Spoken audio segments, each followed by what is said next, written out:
ఈ కార్యక్రమాన్ని ప్రారంభిస్తాం. క్రీస్తు నామములో మీ అందరికీ నా శుభములు తెలియజేస్తున్నానండి. ప్రార్థన చేసుకుని ఈ కూడిక ప్రారంభించుకుందాం. పరలోకమందున్న మా కన్న తండ్రి, మమ్మల్ని అతి మిక్కిలిగా ప్రేమించిన మా గొప్ప దేవ, మీ ఘనమైన నామమునకు మీ ప్రియకుమారుడైన యేసుక్రీస్తు వారి నామములో హృదయపూర్వక వందనాలు, కృతజ్ఞతాస్తుతులు చెల్లిస్తున్నాము తండ్రి. గడిచిన వారమంతా మమ్మల్ని అందరినీ మీ యొక్క సంరక్షణలో కాచి కాపాడి తిరిగి మళ్ళీ సంఘముగా మేము ఈ విధంగా కూడుకొని మీ మహాజ్ఞానంలోని మరికొన్ని మాటలను నేర్చుకుని మీ జ్ఞానానుసారంగా బ్రతుకుతూ సత్క్రియలను చేస్తూ నాయన మిమ్మల్ని భూమి మీద మహిమపరిచి మీరున్న మహాలోకానికి మేమందరము చేరుకోవడానికి మీరు ఇచ్చిన గొప్ప భాగ్యాన్ని బట్టి వందనాలు చెల్లిస్తున్నాం తండ్రి. ఇంతవరకు మాకు తోడుగా ఉన్నారు తండ్రి, అందుని బట్టి మీకు కృతజ్ఞతలు. మా ప్రియులు ఇంకా మరి మార్గ మధ్యంలో ఉన్న ప్రతి ఒక్కరిని క్షేమంగా మా మధ్యలోకి నడిపించండి తండ్రి. మరి ఈ కూడిక నడిపిస్తున్నటువంటి మరి సంఘ కాపరి మీ యొక్క కుమారుడు వెంకట గారిని కూడా ప్రత్యేకంగా మీ ఆత్మతో అభిషేకించి కూడి వచ్చిన ప్రతి ఒక్కరికి కావలసినటువంటి ఆత్మీయ ఆహారాన్ని అందించి క్రీస్తు రాకడ వరకు మేమందరం మరి సిద్ధంగా ఉంచి నేను అనేకులకు మీ మహాజ్ఞానాన్ని అందించే నమ్మకమైన పిల్లలుగా మమ్మల్ని దీవించి ఆశీర్వదించమని వేడుకుంటూ ఈ కూడికి మీకు మహిమకరంగా మాకు ఆశీర్వాదకరంగా చేయమని యేసుక్రీస్తు వారి పవిత్ర నామములో ఈ ప్రార్థన అడిగి వేడుకుంటున్నాను పరమ తండ్రి, ఆమేన్. ప్రార్థించినటువంటి పెద్దల అప్పారావు గారికి సంఘం తరపున వందనాలు తెలియజేస్తున్నాం. పాటలతో దేవుని మహిమపరచుకుందాం చేసి మరి నిత్య వచ్చి పాట పాడి వినిపిస్తుంది.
5 రొట్టెలు 2 చిన్న చేపలు.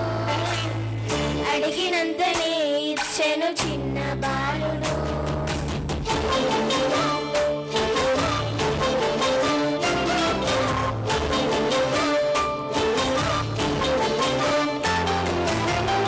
ఇచ్చినవన్నీ క్రీస్తు శక్తి వలన కలిగెను. ఆయన సహకారము ఆయనెందుకని మిగిలినవన్నీ 12 గంపలాయెను. సేవల సహకారిగా చిన్నవాడు నిలిచెను. సత్క్రియ నేర్పించే పాఠం ఇది సోదరా. ఉత్సాహంగా ఇచ్చే మనసుండాలిరా. ఇచ్చే గుణం దేవుడిచ్చే గుణం. పంచే గుణం ఆయన ఆశీర్వచనం. ఇచ్చే గుణం దేవుడిచ్చే గుణం. పంచే గుణం ఆయన ఆశీర్వచనం.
సంఘం తరపున అభినందిస్తున్నాను. ఏమాత్రం ఆలోచన చేయకుండా వాక్యంలోకి వెళ్ళిపోదామండి. దయచేసి ముందుగా మీ సెల్ ఫోన్స్ ఒకసారి చెక్ చేసుకోండి.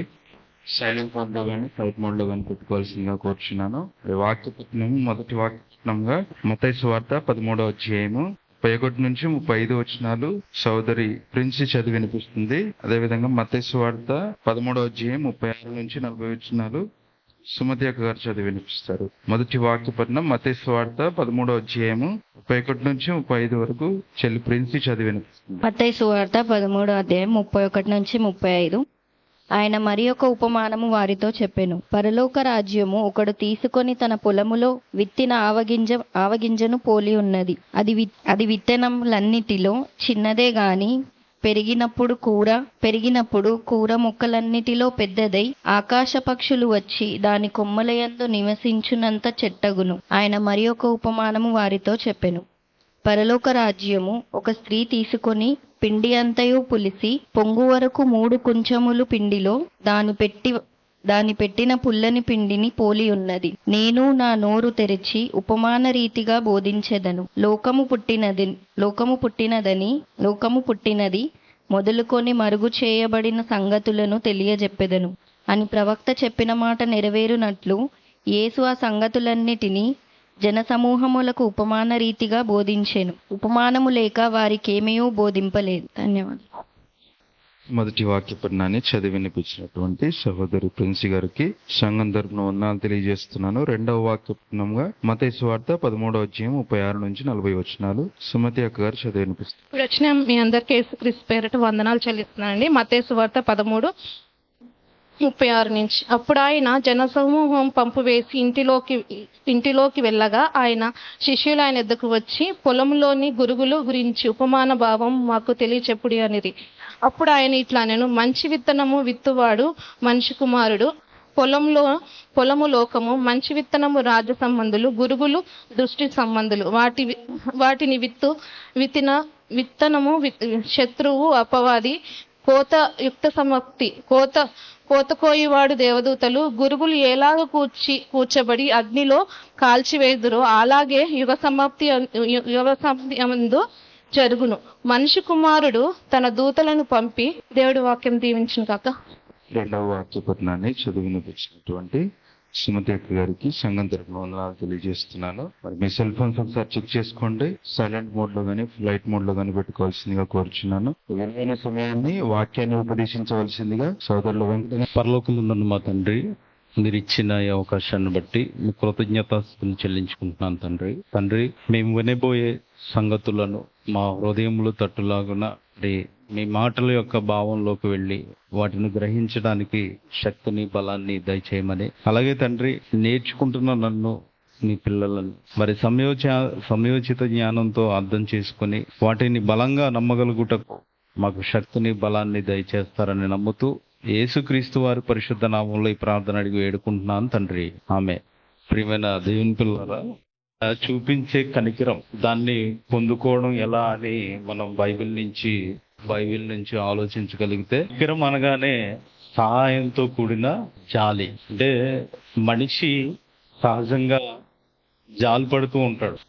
ఎవరికైనా ఏదైనా జరిగిందనుకోండి, అయ్యో అలా జరిగిందా అని మాట్లాడుకుంటూ మాటల్లో చెప్పుకోవడం జరుగుతుంది. ఎవరికైనా ఏదైనా బాధ వచ్చిందనుకోండి, అయ్యో ఎంత బాధ వచ్చిందో అని ఒక మనిషి మీద జాలి పడుతూ ఉంటాడు. ఇది మనకు తెలిసిందే.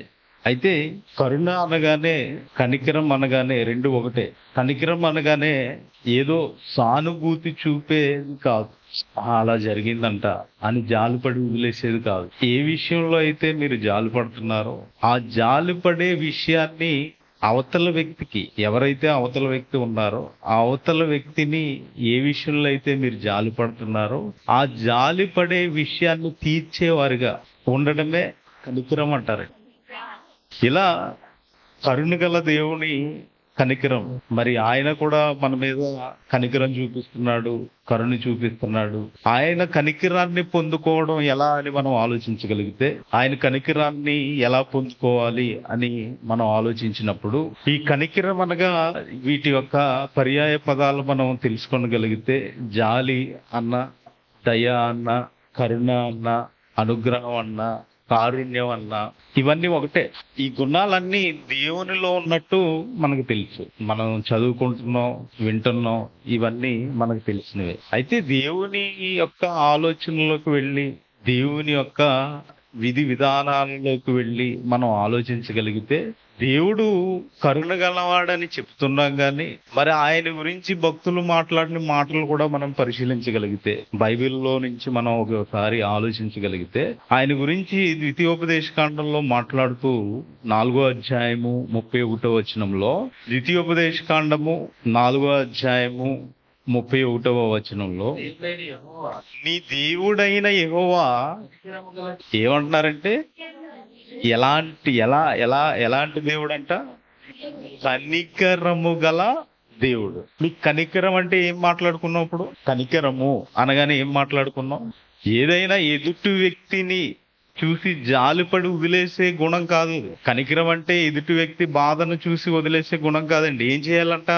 ఏం చేయాలి? ఆ బాధను తీర్చాలి. అందుకనే సహాయంతో కూడిన జాలది. ఇప్పుడు ఎదుటి వ్యక్తి అన్నం లేక బాధపడుతున్నాడు అనుకోండి, ఆ వ్యక్తికి అన్నం పెట్టి ఆ జాలు చూపించడం, దాన్ని కనికరం అంటారన్నమాట. అలాగే దేవుడు కూడా, ఆయన యొక్క క్యారెక్టర్ ఏంటంటే కనికరము గల దేవుడు గనుక అనగానే ఆలోచించాలండి. కనికరము గల దేవుడు గనుక ఆయన ఏంటంట? నిన్ను చెయ్యి విడవడు, నిన్ను నాశనము చేయుడు, తాను నీ పితరులతో ప్రమాణము చేసిన నిబంధనను మరిచిపోడు అంటున్నాడు. అదేంటండి మరి? దేవుడు మరిచిపోవడం అని చెప్తున్నారు కదా, మనకి ఎందుకు గుర్తు చేయట్లేదు? మరి ఈ ప్రపంచంలో ఎంతో మంది ఉన్నారు కదా, చాలా మంది జనం ఉన్నారు కదా, ఎంతో మంది దేవుణ్ణి ఇంకా తెలుసుకోకుండా బ్రతుకుతున్నారు కదా, వారందరికీ తెలియజేయచ్చు కదా ఈ నిబంధన. ఇంకా నాశనం చేయడం అంటున్నాడు కదా, మరి చాలా మంది తెలియకుండానే నాశనం అయిపోతున్నారు కదండి, అవునా కదా? తెలియకుండా వెళ్ళిపోతున్నారా? వెళ్ళట్లేదా? వెళ్ళిపోతున్నారు. ఇంకేమంటున్నాడు? చెయ్యి విడవను అంటున్నాడు. మరి ఇప్పుడు నాశనం అయిపోతున్న వారందరూ వారి చెయ్యి విడిచిపెట్టినట్టేనా? వారి చెయ్యి విడిచిపెట్టినట్టేనండి? విడిచిపెట్టేసినట్టేనా? విడిచిపెట్టలేదా? విడిచిపెట్టేశాడు. ఎందుకు?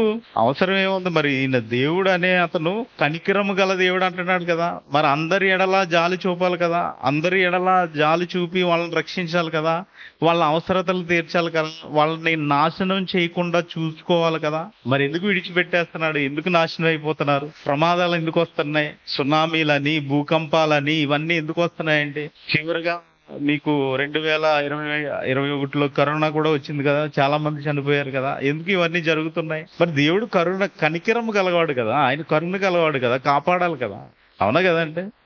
అయితే ఇక్కడ చాలా జాగ్రత్తగా మనం ఆలోచించుకుంటూ వెళితే, ఈ కనికరము గురించి యేసుక్రీస్తు వారు మాట్లాడుతూ ఏమంటారంటే, కొండ మీద ప్రసంగం చేస్తారు కదండి. మత్తయి సువార్తలో కొండ మీద ప్రసంగం మాట్లాడుతున్నప్పుడు, మత్తయి సువార్త 5వ అధ్యాయము 7వ వచనం, కనికరము గలవారు ధన్యులు, వారు ఏమవుతారంటే, మన పాఠం పేరేంటి? దేవుని కనికరం ఎలా పొందుకోవాలి, దేవుడు ఇచ్చే కనికరాన్ని ఎలా పొందుకోవాలి. ఇప్పుడు యేసుక్రీస్తు వారు ఏం చెప్పారు? కనికరము గలవారు ధన్యులు, కనికరము గలవారు ధన్యులు, కనికరము గలవారు ధన్యులు. ఎలా ధన్యులు? ఏంటి కనికరం అంటే? ఆన్సర్ దొరికేసిందని సంతోషపడిపోకండి. ఏంటి కనికరం అంటే ఏంటి? ఎలా కనికరం చూపించే విధానం ఏంటి? ఎలా కనికరపడాలి? అవతల వ్యక్తి మీద ఎలా కనికరం చూపించాలి? ఒకవేళ ఈ కనికరం కనుక మీ ఉంటే, వారు కనికరము పొందుకుందరు. ఎవరిది? దేవుని కనికరం. మొదట మనకి ఏం ఉండాలంటే కనికరం ఉండాలి. మనకి కనికరం ఉంటే మనం ఏం పొందుకుంటామంట? ఆ దేవుని యొక్క కనికరం పొందుకుంటాం అంటే. ఇంకా మత్తయి సువార్తలో 12 అధ్యాయం 7 వచనంలో మాట్లాడతారు చూడండి. యేసుక్రీస్తు వారు మత్తయి సువార్త 12 అధ్యాయం 7 వచనంలో మాట్లాడతారు. మరియు కనికరమునే కోరుచున్నాను గాని ఆ బలిని నేనేమీ కోరట్లేదు, ఆ బలిమ్మని నేనేం చెప్పట్లేదు, కనికరాన్నే కోరుచున్నాను అను వాక్య భావము మీకు తెలిసి ఉంటే నిర్దోషులను దోషులని తీర్పు తీర్చకపోదురు. ఏ భావం తెలియాలంటే వాక్య భావం తెలియాలంట. అంటే ఈ వాక్య భావాన్ని తెలుసుకునే ప్రయత్నం ఎవరిని చేయమంటున్నాడు? ఈ వాక్య భావాన్ని తెలుసుకునే ప్రయత్నం ఎవరిని చేయమంటున్నాడు యేసుక్రీస్తు వారు? బోధించే పరిసయ్యులని. పైన చదువుకుంటే మీకు తెలుస్తుంది, పరిసయ్యులతో మాట్లాడుతున్నారు. అంటే పరిసయ్యులనే వాక్య భావం తెలిసి ఉంటే మీరు నిర్దోషి అంటే దోషి కాదు, వాళ్ళని దోషి అని తీర్పు తీర్చకపోదురు అని చెప్తున్నారండి. అంటే ఆయన బలి అయితే నేను కోరుకోవటం లేదు దేవుడు, నేనైతే కనికరాన్ని కోరుకుంటున్నాను. ఎందుకంటే ఆ బలి అనేది నాకు అవసరం లేదు, నేను మీ మీద కనికరం, నేను ఎలాంటి వాడిని అని చెప్తున్నాడండి ఆయన ద్వితీయోపదేశ కాండంలో. నేను కనికరం గలవాడినే, నేను కరుణ గలవాడినే, నేను దయ చూపేవాడినే, నేను ఎప్పుడు నీ చెయ్యి విడిచిపెడతానని ఎప్పుడు అనలేదు. నేను నీ చెయ్యి పట్టుకునే ఉన్నాను. ఎందుకంటే 60 సంవత్సరాలు ఇచ్చాడు. మరి 60 సంవత్సరాల జీవితకాలం ఇప్పటికీ మనం బ్రతికేస్తున్నాం కదా. అంటే ఆయన మరి తీసేయాలనుకుంటే ఎప్పుడో తీసేయచ్చు కదా, తల్లి గర్భంలో కూడా పోవచ్చు, అవునా కదండి. అంటే ఆయన కరుణ ఉండబట్టే, ఆయన కనికరం ఉండబట్టే మనం ఈ భూమి మీద బ్రతికి బట్ట కట్టగలుగుతున్నాం, అంతే కదండి. ఇది వాస్తవం. అయితే ఈ భావం తెలుసుకోమంటున్నాడు కదా. వాక్య భావం అంటే ఇదివరకు ఎక్కడో చెప్పబడింది. అది ఇదివరకు ఆల్రెడీ మీకు దేవుడు చెప్పాడు అన్నట్టుగానే యేసుక్రీస్తు వారు మాట్లాడుతున్నారు. ఎక్కడ చెప్పారో కూడా చూసుకుని వెళ్దాం. హోషేయ గ్రంథము 6వ అధ్యాయం 6వ వచనం. హోషేయ గ్రంథము 6వ అధ్యాయం 6వ వచనం. నేను బలిని కోరను గాని కనికరమునే కోరుచున్నాను, దహన బలుల కంటే దేవుని గూర్చిన జ్ఞానము నాకు ఇష్టమైనది. ఏమంటే నేను బలిని కోరను గాని కనికరమునే అంటే దేవుడు కోరుకుంటున్నది ఏంటి? కనికరం. ఎవరిలో? మనలో. మరి ఈ కనికరం చూపించే వారిలా ఎలా ఉండాలి? ఈ కనికరం ఎలా చూపించాలి ఈ భూమి మీద? ఈ కనికరాన్ని ఎలా చూపిస్తే మనకి దేవుడు కనికరాన్ని ఇస్తాడు? ఆ కనికరం తరతరాలు మన మీద ఎలా ఉంటుంది? అంతే కదండి. దేవుడు ఈ భూమి మీద ఈ 60 సంవత్సరాల జీవితంతో మన లైఫ్ అయిపోలేదు కదా. మరలా బ్రతుకుందనే కదా యేసుక్రీస్తు వారి దగ్గరికి వచ్చాం మనం, అవునా కదండి. మరలా బ్రతుకుంది నిత్య జీవాన్ని పొందుకుంటామనే కదా యేసుక్రీస్తు వారి దగ్గరికి వచ్చాం.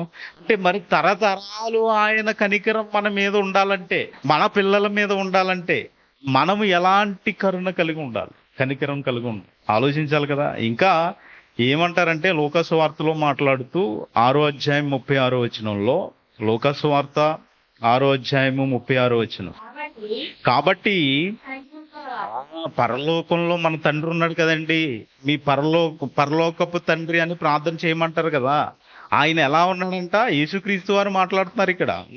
మీ తండ్రి కనికరము గలవాడై ఉన్నట్టు మీరు కూడా కనికరం గల. దేవుని యొక్క క్యారెక్టర్ ఎవరిలో రావాలి? ఇప్పుడు మనలో రావాలి. దేవుడు ఏదైతే గుణాలు కలిగి ఉన్నాడో ఆ గుణాలన్నీ ఎవరికి రావాలి? మనిషికి రావాలి. అంటే ఆయన కనికరము కలిగి ఉన్నాడు కాబట్టి మనం కూడా కనికరము గలవారే ఉండండి, ప్రయత్నించండి. ఇలా ప్రయత్నించే వారిగా మనం ఉండాలి. అయితే ఒకవేళ మనిషి బాగా బ్రతికాడండి, బాగా బ్రతికిన తర్వాత చనిపోయాడు అనుకోండి, అయ్యో అతను చనిపోయాడే, అతను బ్రతుకుండగా కనీసం మనం పలకరించలేకపోయామే అని కొంతమంది బాధపడుతూ ఉంటారు, అవునా కదండి. ఇది వాస్తవం. ఇప్పుడు బ్రతుకుండగా ఆయన మీద ఏమైనా కరుణ చూపగలిగితే మీరు, లేదా కనికరం చూపగలిగితే బాగుంటుంది. చనిపోయిన తర్వాత కనికరపడితే ఏమైనా లాభం ఉందా? ఏమండి, చనిపోయిన తర్వాత కనికరం పడితే ఏమైనా లాభం ఉందా? లేదు. ఎందుకంటే మీరు ధనవంతుడు లాజరు సందర్భాన్ని గనక జాగ్రత్తగా ఆలోచిస్తే, అక్కడ ధనవంతుడు యాతన పడిపోతే ఏమంటాడంటే, తండ్రివైన అబ్రహామా నా మీద కనికరపడి అంటాడు. చూడండి అక్కడ మాట. మొత్తం లూకాసు వార్త 16వ అధ్యాయం 24వ వచనం. లూకాసు వార్త 16వ అధ్యాయము తండ్రివైన అబ్రహామా నా యందు కనికరపడి, ఏమంటున్నాడంటే నా యందు కనికరపడి. ఎక్కడ వెళ్ళిపోయారు, శరీరం వదిలిపెట్టి వెళ్ళిపోయారు, పాతాళంలోకి వెళ్ళిపోయారు. ఇదిగో ధనవంతుడేమో యాతన పడే స్థలానికి, దరిద్రుడేమో ఎక్కడికి వెళ్ళాడు, నెమ్మది పొందే స్థలానికి వెళ్ళిపోయారు. వెళ్ళిపోయిన తర్వాత అక్కడ అడుగుతున్నాడు ఏమని, నా యందు కొద్దిగా కనికరపడండి అంటున్నాడు. ఎవరితోటి? అబ్రహాము గారితో. అబ్రహాము గారు ఏమైనా కనికరపడినట్టు చూసామండి? అక్కడ ఏమైనా కనికరపడినట్టు అవకాశం ఉందా పోనీ కనికరపడడానికి? లేదు నాయన, ఓకే నువ్వు మారిపోయావు కదా, ఇప్పుడు ఇటు వచ్చే అని ఏమైనా పిలిచారా? ఓకే నువ్వు ఇక్కడ భూమి మీదకి వచ్చాక నీకు కరుణ అంటే ఏంటో తెలిసింది కదా, నువ్వు వచ్చే నా దగ్గరికి వచ్చా అని అబ్రహాం గారు ఏమైనా దగ్గరికి తీసుకున్నట్టు ఏమైనా చూస్తాం? అక్కడ ఇక్కడ నుంచి అక్కడికి దాటడానికి వీల్లేదంట, అక్కడ వారు ఇటు రావడానికి వీల్లేదు. చనిపోయిన తర్వాత మనం ఎవరి మీదైనా కరుణ చూపించినా లేక కనికరము చూపించినా అది లాభం లేదు. ఇది మనుషులుగా మనం తెలుసుకోవలసినది ఈ దేవుని యొక్క క్రియ. ఎందుకంటే దేవుడు అన్ని చెప్పేశాడండి, చెప్పనదంటూ ఏది లేదు. మనిషి ఎలా బ్రతకాలనేది కూడా చెప్పేశాడు. అయితే మరి ఈ భూమి మీద మాత్రమే కనికరము చూపించేదిగా మనిషి బ్రతకాలి. ఎవరి మీద అయినా నేను కనికరం చూపించాలంటే ఈ భూమి మీద మాత్రమే. చనిపోయిన తర్వాత అవకాశం అయితే లేదు.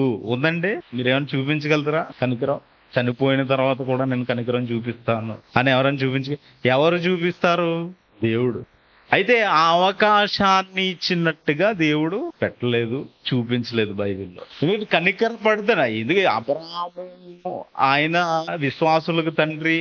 వెంటనే గుర్తొచ్చేసింది, తండ్రి అయిన అబ్రహామా అని పిలిచేశాడు. ఎందుకంటే మరి భూమి మీద పిలిచాడో లేదో తెలీదు, కానీ అక్కడికి వెళ్ళగానే తండ్రి అయిన అబ్రహామా అన్నాడంటే మరి భూమి మీద బ్రతుకున్నప్పుడు ఎప్పుడన్నా వచ్చి అబ్రహాం గారు మీరు విశ్వాసులకు తండ్రి, మీరు నా యందు కొద్దిగా కనికరం చూపించి నేను ఏం చేయాలో చెప్పండి అని ఏమని అడిగాడా? అడగలేదు. ఎక్కడ గుర్తొచ్చింది? పాతాళంలో గుర్తొచ్చింది. మరి పాతాళంలో గుర్తొచ్చిన తర్వాత అక్కడ ఆయన మీద కనికరం చూపించడానికి ఏమైనా అవకాశం ఉందా? లేదు. ఇది చాలా జాగ్రత్తగా గుర్తుపెట్టుకుని ముందుకు వెళ్దాం. అయితే దేవుడు కోరుకునే కనికరం ఏంటి? మనలో నుంచి దేవుడు కోరుకునే కనికరం ఏంటి అని మనం ఆలోచించగలిగితే, ముందుగా కనికరం పొందుకున్న ఒక చెడ్డదాసుడు ఉన్నాడండి బైబిల్లో. కనికరం పొందుకున్న ఒక చెడ్డదాసుడు ఉన్నాడు. ఆయన తన యజమాని దగ్గర లేకపోతే తన ఒక రాజు దగ్గర కనికరం పొందుకుని ఆ కనికరమునకు కనికరం చూపించలేదు. ఏం చేశాడంటే అతను మత్తయి సువార్త 18వ అధ్యాయము 21 నుంచి 35 వచనాల్లో ఈ సందర్భం రాసుంటదండి. మత్తయి సువార్త చదవద్దు. మత్తయి సువార్త 18వ అధ్యాయము 21 నుంచి 35 వచనాల్లో వ్రాయబడిన సందర్భాన్ని మనం గమనించగలిగితే, పేతురు గారు యేసుక్రీస్తు వారి దగ్గరికి వచ్చి ఏమంటారంటే, ప్రభువా నా ఎడల సహోదరుడు తప్పు చేస్తే ఎన్నిసార్లు క్షమించాలి? 7 మార్లా అని అడుగుతారండి. ఒకవేళ సహోదరుడు ఎవరైనా నా మీద తప్పు చేస్తే ఎన్నిసార్లు క్షమించాలి అని అడుగుతారు. ఇదంతా సంఘానికి సంబంధించిన వచనాలు ఇవన్నీ.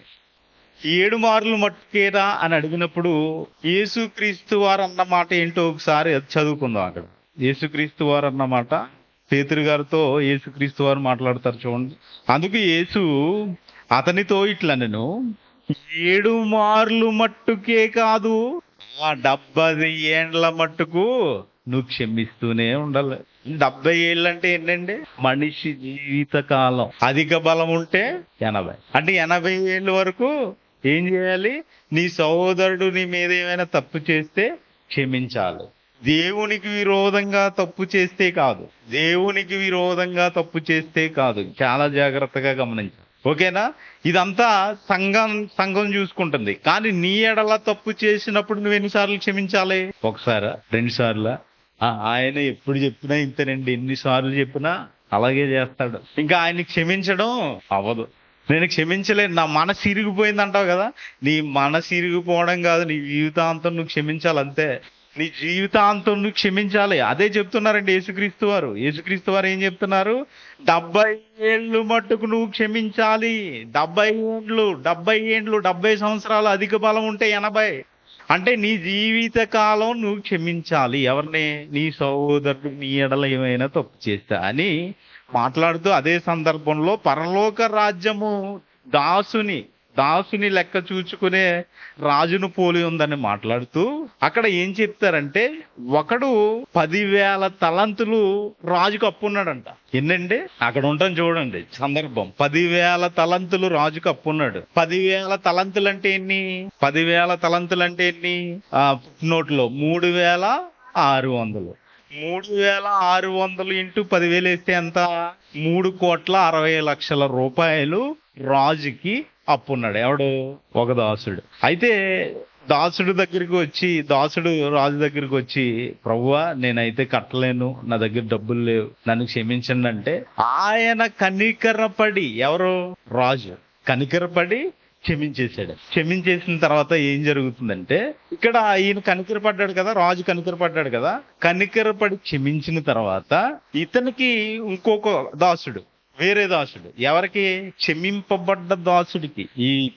ఈ మాటలు మీకు అర్థమైతేనే ఈ పాఠం అర్థమవుతుంది. రాజు ఏమో ఒక దాసుడిని క్షమించాడు. ఎంత అప్పు ఉన్నాడు ఆయన? మన లెక్కల్లో చెప్పండి. 3,60,00,000. 3 కోట్ల అక్షరాల 3,60,00,000 రాజు ఏం చేశాడు? అరే పోరా వెళ్ళిపో, క్షమించేశాను నేను, బ్రతుకు అని వదిలేశాడు. ఎవరు? రాజు. ఇప్పుడు ఎవరైతే ఈ క్షమింపబడ్డ దాసుడు ఉన్నాడో ఈ దాసుడికి ఇంకొక దాసుడు ఎన్ని దేనారములు అని రాసి ఉంటదండి అక్కడ? 100 దేనారములు అప్పున్నాడు. ఎవరైతే 3,60,00,000 రూపాయలు అప్పు క్షమింపబడ్డ వ్యక్తి ఉన్నాడో ఆ వ్యక్తికి ఇంకొక దాసుడు ఎంత? 100 దేనారములు.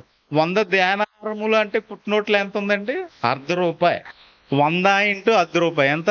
₹50. 3,60,00,000 క్షమింపబడ్డ ఈ వ్యక్తి 3,60,00,000 క్షమింపబడ్డ ఈ వ్యక్తి ₹50 ఈడి కింద, ఇతని కింద, ఈ దాసుడి కింద ఇంకొక దాసుడు ₹50 అప్పు ఉన్నాడు. అంతే కదండి. ఇప్పుడు ఎలా అంటే ఇప్పుడు నేను రాజుగారి దగ్గర ఒక ₹1,000 తీసుకున్నాను అనుకో, నాకంటే కింద స్థాయిడు ఉంటాడు, అన్న ఒక ₹50 ఉంటే ఇవ్వన్నా, లేకపోతే ఒక ₹10 ఉంటే ఇవ్వన్నా, ఇలా మాట్లాడుతూ ఉంటారు. అప్పుడు ఏం చేస్తాడు? సరేలే మనం వాడి దగ్గర పొందుకున్నాం కదా అని వీడికి కూడా ఇస్తాం. దగ్గరండి కొద్దిగా పెద్దోడు చిన్నోడికి ఇస్తూ ఉంటాడు. ఇది మనం చూస్తూ ఉంటాం. ఇలాగా ఈడు ఎప్పుడో ₹50 ఇచ్చి ఉంటాడు. ఆ ₹50 గురించి ఈడికి క్షమింపబడ్డాడు కదా, ఈడికి క్షమింపబడి ఈడి దగ్గరికి వచ్చి ఏం చేస్తాడంటే గల్లా పట్టేసుకుంటాడండి. ఎందుకు? ₹50 ఇస్తావా సత్తావా? అక్కడ అది గొంతు పట్టుకున్నాడు అని ఉంటా చూడండి. అక్కడ మాట గొంతు పట్టుకున్నట్టు ఉంటా చూడండి. అప్పు ఉంటాడు. అప్పుడు ఎన్ని దేనారములు? 100 దేనారములు అప్పు ఉంటాడు. అప్పు ఉన్న తర్వాత ఇంకొక దాసుడు వాని గొంతు పట్టుకుని నువ్వు ఇస్తావా ఇవ్వా? ఎంత? 50. ఈడెంత క్షమింపడ్డాడు? 3,60,00,000 అండి. కోట్లు ఎక్కడ, ₹50 ఎక్కడ? అర్థమైందా? అంటే ఈయన చాలా ఆశీర్వాదాన్ని పొందుకున్నాడు. దేవుని ద్వారా చాలా క్షమింపబడ్డాడు. చాలా మేలు జరిగింది. అంతే కదండి. 3,60,00,000 ఆయన తీర్చాలంటే ఎంత టైం పడుతుందో ఎవరికి తెలియదు. వీడికి ఇవ్వాల్సిన ₹50. వీడికి కావాలంటే ఒక రోజు పనికితో వచ్చేస్తాయి ₹50. వీడు ఏం చేశాడు? ఈ ₹50కి గొంతు పట్టేసుకున్నాడండి. గొంతు పట్టేసుకుని నువ్వు ఇస్తావా సత్తావా? ఎంత? 50. నువ్వు ఇవ్వకపోతే నిన్నేం చేస్తాను అని ఏం చేసి ఈయన బాధింపబడే వారికి ఇగించాడు. ఇది కొంతమంది చూస్తారు కదండి, జనాలు కూడా చూస్తారు కదా. ఇప్పుడు జాలి పడతారు జనాలు. ఏమని? అయ్యో వాడికి అన్యాయం జరిగిందే. అక్కడ ఉన్న వాళ్ళందరూ చూస్తారు కదండి. ఇప్పుడు జాలి పడతారు. వీళ్ళకి కరుణ వస్తుంది కానీ కరుణని చూపించలేరు. ఏం చేస్తారు? మనకు కరుణ తీర్చే ఒక అతను ఉన్నాడు, మన మీద కనికరపడే ఒక అతను ఉన్నాడు. ఆయన ఎవరో కాదు, రాజు అని. ఆ రాజు దగ్గరికి వెళ్ళి ఏం చేస్తారంటే, రాజా మరి ఇదిగో నువ్వు 3,60,00,000 రూపాయలు క్షమించావు కదా, ఆ దాసుడికి ఇంకొక దాసుడు ₹50 అప్పు ఉన్నాడు. ఆ అప్పుని క్షమించకుండా ఆయన గల్లా పట్టుకుని రోడ్డు మీద కొట్టేశాడు. అదే కదండి అక్కడ జరిగింది. గొంతు పట్టుకున్నాడు అంటే ఏంటి? ఇప్పుడు మనకు బాగా కోపం వస్తే, ఇదివరకు ఇప్పుడు కాదండి, బాగా కోపం వస్తే ఏం చేసేవాళ్ళు? గొంతు పట్టు. ఇప్పుడు చూస్తాం కదా, ఎవరికన్నా ఆటోల మీద వెళ్ళినప్పుడు ఆటోలోళ్ళు బస్సులోళ్ళు గుద్దుకున్నప్పుడు దెబ్బలాటలు జరుగుతూ ఉంటాయి, కొట్లాటలు. ఏం చేస్తారు? ఆడి చొక్క ఈడి పట్టుకుంటాడు. ఇక్కడ గల్లా గొంతు, ఈడి చొక్క ఆడి పట్టుకుంటాడు. నువ్వేంట్రా అంటే నువ్వేంట్రా అంటాడు. అంతే కదండి. ఇక్కడ అదే జరుగుతుంది. ఎంతగా? ₹50 అని. ఇప్పుడు ఏమంటున్నారు చూడండి, చదవండి. వదలక గొంతు పట్టుకుని అందుకు వాడు తోడిదాసుడు సాగిల పడిన వాడి ఎడల ఓర్చుకొనుము, నీకు చెల్లించేస్తాను. ఇదే పరిస్థితి ఎక్కడ వచ్చిందంటే రాజు దగ్గర ఈడికి కూడా వచ్చింది కదా. రాజు దగ్గర ఈడికి కూడా వచ్చినప్పుడు ఈడు ఏం చేశాడు? క్షమించబడ్డాడు. ఈడు వదిలాడా? వదలలేదు. ఏం చేశాడు చూడండి, ఏం చేశాడు? వాడు ఒప్పుకొనక నువ్వు ఇస్తావా ఇవ్వా, నువ్వు చెల్లించాలి నాకు 50 రూపాయలు, నా 50 రూపాయలు ఇస్తేనే నువ్వు ఇక్కడి నుంచి కదులు, లేకపోతే నేను చెరసాల్లో ఏం ఎంతకే 3,60,00,000 క్షమింపబడ్డావుడు 50 రూపాయల కోసం ఇన్ని చెరసాల్లో ఏం చేస్తాడంట? క్షమించడంట. అర్థమవుతుందా ఈ మాట? క్షమించడంట. అంటే ఇప్పుడు వీడికి ఏం లేదు? కనికరం లేదు, కనికరం లేదు.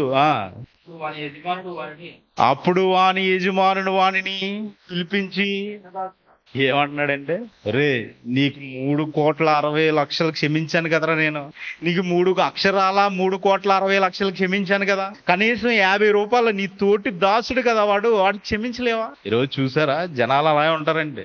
క్షమించలేవా అని ఏమంటారంటే, నీవు నన్ను వేడుకుంటివి గనుక నీ అప్పంతా క్షమించాను. ఎంత? 3,60,00,000 క్షమించేశాను నీవు. చదవండి. నేను కరుణించిన, కరుణ అంటే ఏంటి? కనికరం అన్నా కరుణ అన్న ఒకటి. నేను నిన్ను కరుణించిన ప్రకారము నీవును నీ తోడిదాసును కరుణింపవలసి ఉండెను కదా అని వానితో చెప్పా. ఏమండి, ఈ రోజు క్రైస్తవుల పరిస్థితి ఎలా ఉంది? వడ్డీకి ఇవ్వట్లేదా? వడ్డీకి డబ్బు ఇవ్వట్లేదా? ఇస్తున్నారా? ఉన్నారా? మీకు తెలిసిన వాళ్ళు ఉన్నారు కదా. అంటే ఇప్పుడు ఇక్కడ ఏం జరుగుతుంది? చక్ర వడ్డీ, బారు వడ్డీ, ఇంకేవో ఉంటాయి. ఇవన్నీ వడ్డీలు ఉంటాయి. అంటే ఇప్పుడు ఇక్కడ ఒక వ్యక్తి మీద జాలి చూపించే విధానాన్ని ఎలా చూపిస్తున్నారు? లాభం పొందుకోవాలని చూపిస్తున్నారు. కానీ అక్కడ రాజు లాభం పొందుకోలేదు. రాజు లాభం పొందుకోలేదు. ఏమంటే 3,60,00,000 రాజు దగ్గర ఉంటే వాటిని వడ్డీకి తిప్పితే ఇంకో 3,60,00,000 అవుతాయి కదా. ఎందుకు క్షమించేశాడు? నా దాసుడు అలా ఉండకూడదు. నేను కరుణ గలవాడిని. దేవుడు అంటాడు కదా, నేను కరుణ గలవాడిని, నేను కరుణ చూపిస్తాను, నువ్వు నన్ను వేడుకుంటే నేను కరుణ చూపిస్తాను. నీ దగ్గరికి చెడ్డదాసుడు, ఇదిగో చెడ్డదాసుడు దగ్గరికి ఎవరు వచ్చాడు? ఒక దాసుడు వచ్చాడు. ఈ దాసుడు వచ్చి ఏం చేస్తున్నాడు? నన్ను కూడా కరుణించవయ్యా అని అడుగుతున్నాడండి. ఈ సందర్భం ఆయనకి తెలుసా తెలియదు అన్న తర్వాత విషయం. క్షమించమని అడుగుతున్నాడు. అడిగితే ఈయన ఏం చేశాడు? ఇప్పుడు యేసు క్షమించలేదు. ఇప్పుడు దేవుడు అతన్ని ఏం చేస్తున్నాడో చూడండి. అంటే దేవుడు అని ఎంటర్ చేసుకోండి. ఇక్కడ రాజు ఏం చేస్తున్నాడో చూడండి. చెడ్డదాసుడా, ఆ యజమానుడు కోపపడి తనకు అచ్చి ఉన్నదంతయు చెల్లించే వరకు ఏం చేశాడంటే బాధపరచువానికి. ఏంటి బాధ? ఏంటి బాధ? ఈ బాధని ఎందుకు మాట్లాడుతున్నారు ఇక్కడ? ధనవంతుడు ఏం చేయబోతున్నాడు అక్కడ? బాధపడుతున్నాడు. ఎందుకండి? ఎందుకు? భూమి మీద కరుణ చూపించినందుకు, కనికరము లేనందుకు. భూమి మీద కనికరం లేదు. ఆయన ఎదురుగుండా లాజరు ఉన్నాడు కదా, దరిద్రుడు ఉన్నాడు కదా, ఆయన బల్ల మీద నుంచి పడే రొట్టు ముక్కలు తింటున్నాడు కదా. ఎప్పుడన్నా పిలిచి బిర్యానీ వండి పెట్టావా? అలానే మిమ్మల్ని వండి పెట్టమంటలేదండి, చెప్తున్నాను. అక్కడ ఆయన కురుపులు నాకుతున్నాయి కదా కుక్కలు. ఎప్పుడన్నా ఆ కురుపులకి ట్రీట్మెంట్ చేయించావా? కనికరం చూపలేదు. ఎవరు? ధనవంతుడు. నీ దగ్గర డబ్బు ఉంది, నీ దగ్గర ఆస్తి ఉంది, ఇదిగో నీ ఎదురుగుండా ఒక సహోదరుడు ఆయన ఎన్నో బాధల్లో ఉన్నాడు, నువ్వు జాలి పడుతున్నావు అంతే. అయ్యో కుక్కలు నాకుతున్నాయా? ఓకే. అయ్యో నా బల్ల మీద పడిన రొట్టె ముక్కలు తింటున్నాడా? ఓకే, తిన్నే ఉండు, ఫ్రీయే కదా అని వెళ్ళిపోతున్నావా? అది కదా. ఏం చేయాలి? అతనికి వండి పెట్టే పరిస్థితి ఏమైనా ఉందా? అతని కురుపులకి ఆయింట్మెంట్ ఏమైనా రాస్తున్నావా? ఆలోచించారండి? ఇది కనికరం. అందుకని ఈ కనికరం ధనవంతుడు చేయలేదు. ఎక్కడ? భూమి మీద చేయలేదు. ఇక్కడ ఈ చెడ్డదాసుడు కూడా ఏం చేశాడు? 3,60,00,000 క్షమింపబడ్డాయి కదా. ఈయన 50 రూపాయలు క్షమిస్తే ఏమైంది? క్షమించవచ్చు కదా. అంటే ఈయన కూడా ఏం లేదు? కనికరం లేదు. కనికరం లేదంటే మరి కనికరం లేనందుకు ఈయన ఏం చేశాడు? దేవుడు కనికరం చూపాడా? చూపునట్టు ఏమన్నా ఉందండి? బాధపడు వారికి అప్పగించేశాడంట. బాధపడిచే వారికి అప్పగించేశారంట. అంటే నాలో కనికరం ఉన్నప్పుడు మీలో ఏముండాలి? ఇప్పుడు కనికరం ఉండాలి. నాలో కనికరం ఉంది కాబట్టి మీలో కూడా కనికరం ఉండాలి. అంటే ఇలా జాగ్రత్తగా మనం ఆలోచించగలిగితే ఒక సహోదరుడు నీ మీద నీ ఎడల తప్పు చేసినప్పుడు నువ్వేం చేయాలి? క్షమించాలి. ఎప్పుడు క్షమించాలి?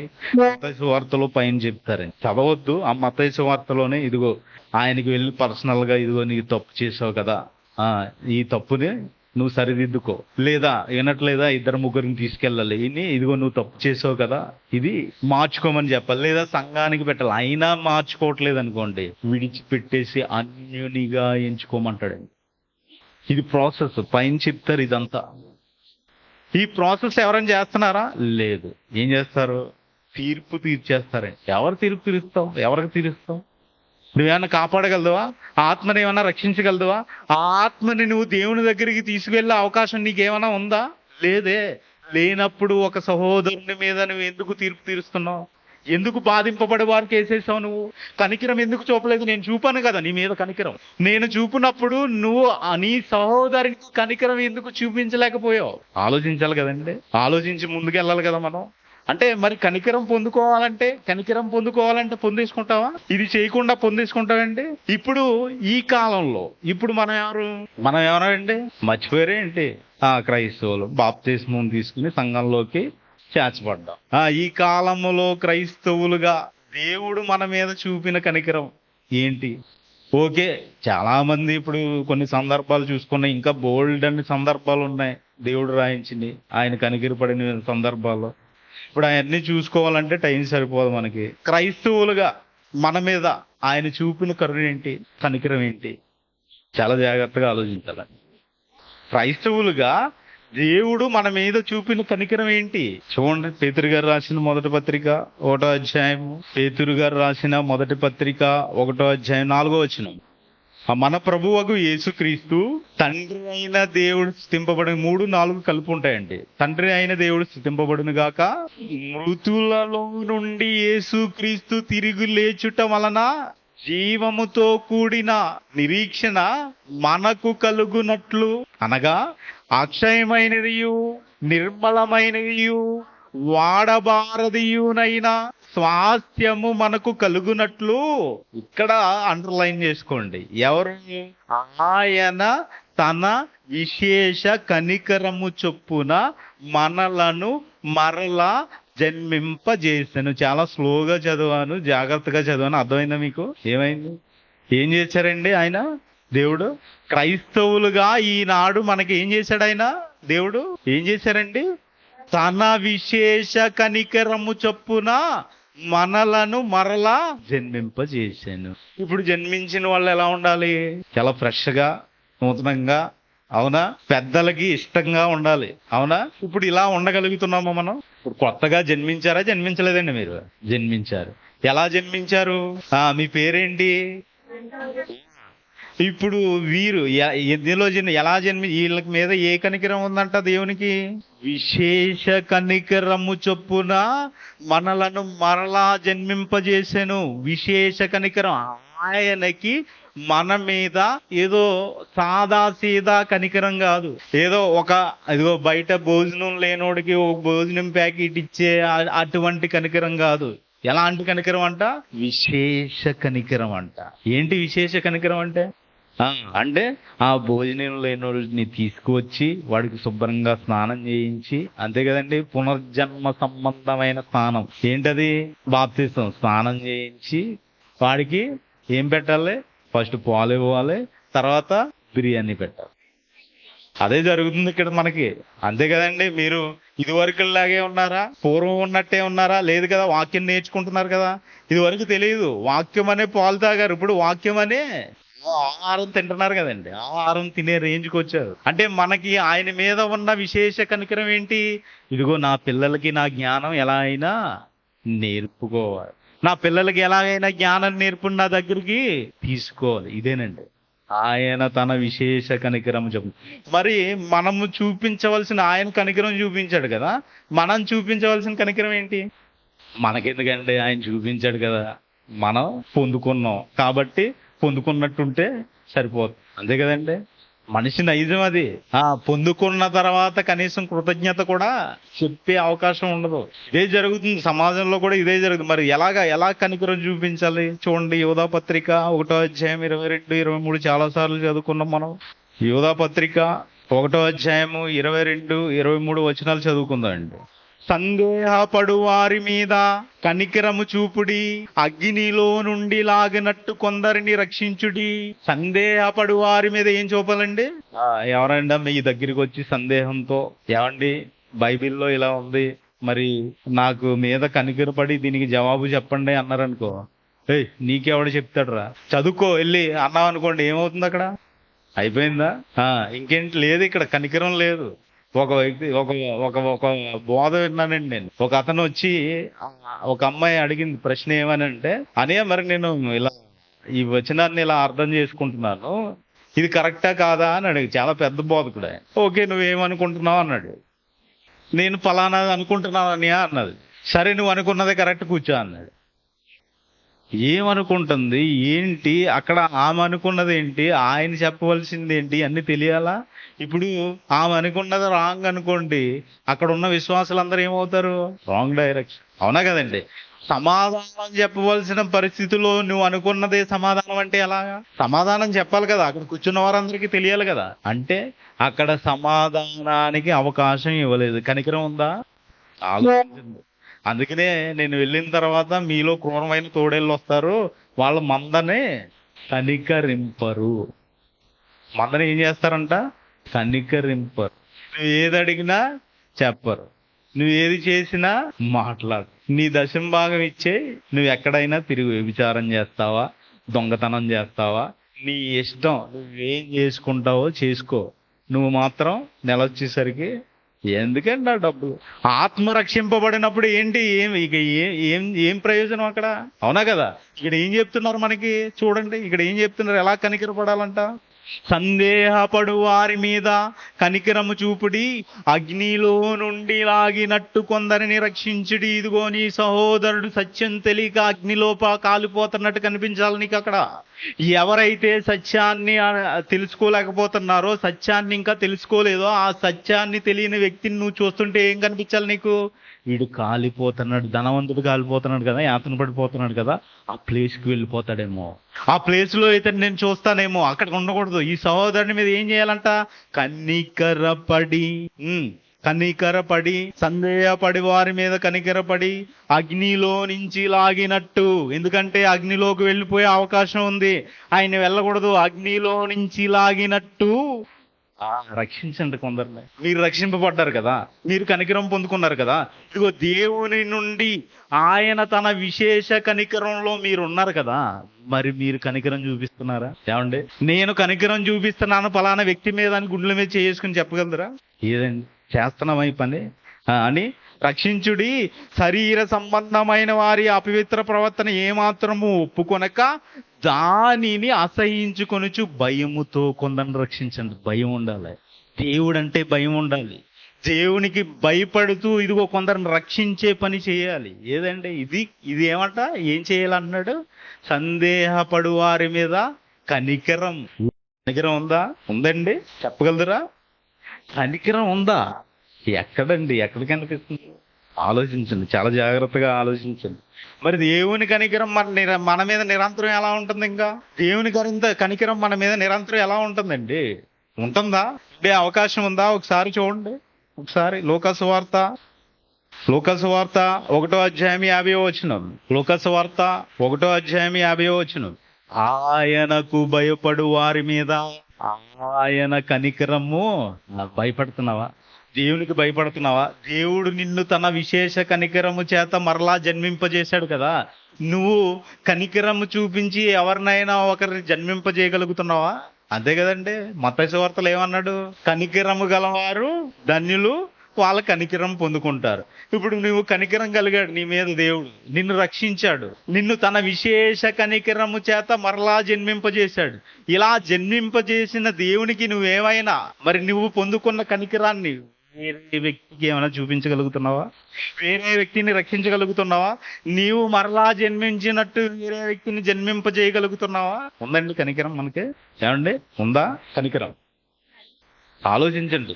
అంటే కనికరం ఇదిగో ఇది చేస్తే ఎలా ఉంటుందంట, ఇది ఎలా ఉండాలి. మళ్ళీ చాలా మందికి దేవుని భయం ఉండదండి. బైబిల్లో ఎన్నో ఉంటాయండి. వాళ్ళు ఏదో ఆదివారం మనం అందరం వెళ్ళాలి కాబట్టి, కూడుకోవాలి కాబట్టి ఏదో వస్తారు, చెప్తారు, వెళ్ళిపోతారు. ఈ విధంగా మెంటాలిటీ మారిపోయి ఇది కాదు. ఓకే, బోధకుడు సరిలేడు, మరి నువ్వు సరున్నావా? బోధకుడు సరిలేడు, నువ్వేం చేస్తున్నావు విశ్వాసిగా? బోధకుడిని సరి చేసే సత్తా ఉందా విశ్వాసకి? ఉందా? చేయలేదు. ఆలోచించాలి కదా ఇవన్నీ. అంటే దేవునికి భయపడే వారి మీద దేవుని కరుణ నిరంతరం ఉంటుందంటే మనం ఎక్కడ భయపడుతున్నామండి? మనం ఎలా భయపడుతున్నాం? దేవునికి భయపడుతున్నావా? భయపడే వారిగా ఈ భూమి మీద బతకగలుగుతున్నావా? ఆలోచించాలి కదా. అంటే మొట్టమొదటిగా మీరు దేవునికి భయపడాలి. ఆ దేవుడు ఏ కరుణనైతే మీ మీద మన మీద విశేష ఆసక్తి, విశేష కనికరం అంటున్నాడు కదా, ఆ విశేష కనికరము చొప్పున మనల్ని ఎలాగైతే మరలా జన్మింపజేశాడో అలాగా మీరు ఇంకొకరి మీద కరుణ చూపించాలి, కనికరం చూపించాలి. అలా చూపేవారిగా ఉంటేనే అందుకనే కదండి యేసుక్రీస్తు వారు కూడా ఎలా బ్రతికాడు భూమి మీద. యేసుక్రీస్తు వారు ఎలా బ్రతికాడు? ఆయన శరీరధారి అయి ఉన్నప్పుడు ఒకసారి ఆ వచనం చూసుకుందాం. హెబ్రీ పత్రిక 5వ అధ్యాయం 7వ వచనం. హెబ్రీ పత్రిక 5వ అధ్యాయం 7వ వచనం.